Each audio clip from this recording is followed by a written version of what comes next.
اس کے بعد میں تقریر کے لیے دعوت اسٹیج دیتا ہوں عائشہ اقبال کو۔ مصطفیٰ تشریف لائے ارشاد۔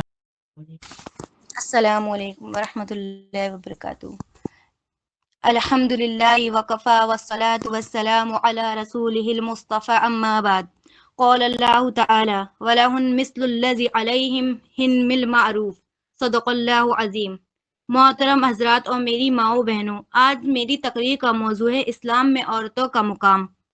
آج سے 1400 سال پیچھے چلے جائیے، جب لڑکیوں کو زندہ دفن کرنا فخر کی بات سمجھی جاتی تھی، جب عورتوں کو صرف عیش کا ایک سامان سمجھا جاتا تھا، جب عرب کا ایک ظاہر معاشرہ عورتوں کو صرف رنگ محل سمجھتا تھا، جب ماؤں بہنوں کی عزت خاک میں ملائی جا رہی تھی، جب یورپ میں ابھی اس بات پر تحقیق جاری تھی کہ عورت بھی انسان ہوتی ہے یا نہیں، جب افلاطون جیسا فلسطی یہ کہہ رہا تھا کہ ہاں عورتوں میں بھی جان ہوتی ہے، وہ بکرات جیسا دماغی یہ کہہ رہا تھا کہ عورتیں ایک فندہ ہے جو مردوں کو پھنسانے کے لیے بنایا گیا ہے۔ غرض یہ کہ دنیا کی کوئی شام ایسی نہ تھی جو عورتوں کی تذلیل پر ختم نہ ہوتی ہو، اور کوئی ایسی صبح نہ ہوتی جو عورتوں کے لیے غم کا پیغام نہ لاتی ہو۔ ایسے خوفناک ماحول میں ایک نبی آتے ہیں، اسلام کا پیغام لاتے ہیں، کائنات کے لیے محبت کا پیغام لاتے ہیں، جو رحمت ہی رحمت تھے، شفقت ہی شفقت تھے۔ وہ اس ظالم معاشرے کے خلاف یک تنہا کھڑے ہوئے تھے اور پوری طاقت کے ساتھ اعلان کرتے ہیں، لوگوں عورتوں پر ظلم و ستم بند کرو، وہ بھی تمہاری طرح ایک انسان ہے۔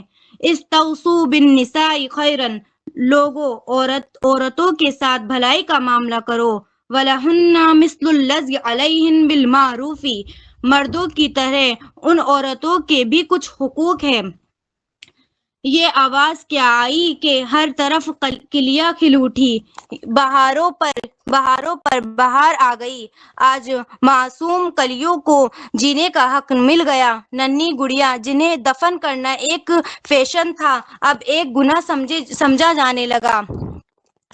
آپ نے عورتوں کے اتنے حقوق بیان کیے کہ حجۃ الوداع سے لے کر اپنی وفات تک بھی اس کا بار بار تذکرہ فرماتے رہے۔ مردوں کو عورتوں کا محافظ بنا دیا، ان کے حقوق کا نگراں قرار دیا اور ایسے اصول بنائے کہ رہتی دنیا تک اس کی مثال نہیں لائی جا سکتی۔ چنانچہ آپ کے فرمان کے مطابق عورت اگر ماں ہے تو فرمایا الجنت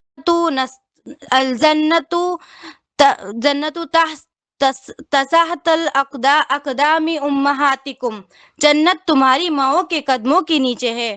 عورت اگر بیٹی ہے تو اسے والدین کے لیے جہنم سے بچنے کا ذریعہ بنا دیا، عورت اگر بہن ہے تو اسے بھائی کے لیے رحمت اور محبت بنا دیا، عورت اگر بیوی ہے تو اسے ایک طرف باعث سکون قرار دیا، دوسری طرف فرمایا خیرکم لأہلہ، تم میں سب سے بہتر وہ ہے جو اپنی بیوی کے ساتھ اچھا ہو۔ عورت اگر عام مسلمان خاتون ہے تو اسے اسلامی بہن بنا دیا اور حکم دیا گیا کہ ان سے اپنی نظروں کو نیچے رکھا کرو۔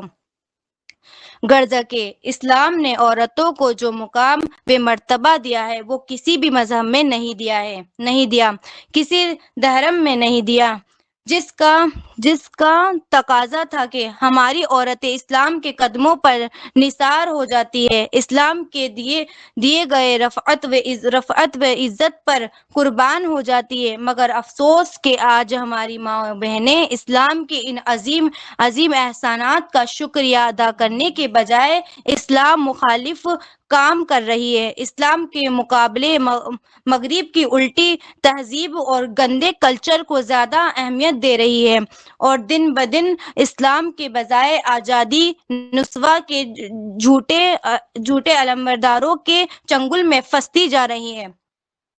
میں ان تمام ماؤں بہنوں سے پوچھنا چاہتی ہوں کہ بتاؤ، وہ تمام لوگ جو عورتوں کی آزادی کی بات کرتے ہیں، ہر کام میں ہر آفس میں، ہر بزنس کی لائنوں میں عورتوں کی حصہ داری کی باتیں کرتے ہیں، پردے کو عورت کی آزادی کے خلاف سمجھتے ہیں، شوہر کی اطاعت کے ساتھ گھر میں رہنے کو قید خانہ تصور قرار دیتے ہیں، بچوں کی ترتیب کے لیے گھر میں رہنے کا ظلم کردار دانتے ہیں۔ آخر ان لوگوں نے عورتوں کے حقوق کے لیے کیا کام کیا ہے؟ آج جہیز کے نام پر عورتوں کو مار دیا جاتا ہے، ملک کے کونے کونے سے عصمت داری کی خبریں آ رہی ہیں، پوری دنیا میں ہر ایک منٹ میں 2 عورتوں کی زبردستی عزت لوٹی جاتی ہے، سینکڑوں لڑکیوں کو ماں کے پیٹ میں ہی مار دیا جا رہا ہے۔ آخر یہ آزادی کے دعوے دار عورتوں کے حقوق کی جھوٹی لڑائی لڑانے والے ان معصوموں کو حق کیوں نہیں دلاتے؟ کوئی سخت قانون بنا کر ان ظالم درندوں کو کیف کردار تک کیوں نہیں پہنچاتے؟ معصوم کلیوں کو مسلنے والے ان بھیڑیوں کو پھانسی پر کیوں نہیں لٹکاتے؟ میری بہنوں، حقیقت یہ ہے کہ ان نام نہاد آزادی کے دعوے داروں کو عورتوں کی عزت و آزادی سے کوئی مطلب نہیں ہے، بلکہ ان کا مقصد تھا دنیا میں عریانیت پھیلانا، جس میں وہ کامیاب ہو گئے۔ ان کا مقصد تھا عورت چراغ خانے سے چراغ محفل بنے، اور یہ مقصد بھی پورا ہو گیا۔ ان کا مقصد تھا ان کی تجارت چمکانا، اور وہ بھی پورا ہو گیا۔ چنانچہ آپ دیکھیے کہ 1 روپے کے معمولی سامان پر عورتوں کی آدھی جسم کی کھلا فوٹو چپکایا گیا۔ اچھی چیزیں سے لے کر بری چیز میں عورتوں کے فوٹو چپکائے گئے ہیں، جس کا مقصد تھا کہ اگر اس سامان کی طرف متوجہ ہو جائے، کیا ہماری عورتوں کی یہی عزت ہے، یہی آزادی ہے؟ اگر اسی کا نام عزت ہے تو بتائیے ذلت کا معنی کیا ہوتا ہے، رسوائی کے مفہوم کیا ہوتا ہے؟ خلاصہ یہ کہ اصل میں عورتوں کی حقیقت آزادی اسلام نے ہی دی ہے، اور اس آزادی کا نام یہ دنیا والے بتاتے ہیں، اور آزادی نہیں، دھوکے ہیں، فریب ہے، گندگی اور ہماری دینی ایمان کے خلاف بھی ہے۔ اے عورت گھر کی زینت، تو رحمت ہے، تو برکت سے، تو سارے جہاں کی رونق ہے، ہر فرو بشر کی عزت تو۔ لہٰذا میری بہنوں، اسلام کی عزت سمجھو، اپنی قدر پہچانو، اور اسلام کے لیے اپنی جان نثار کرنے کا جذبہ پیدا کرو۔ وما علینا الا البلاغ۔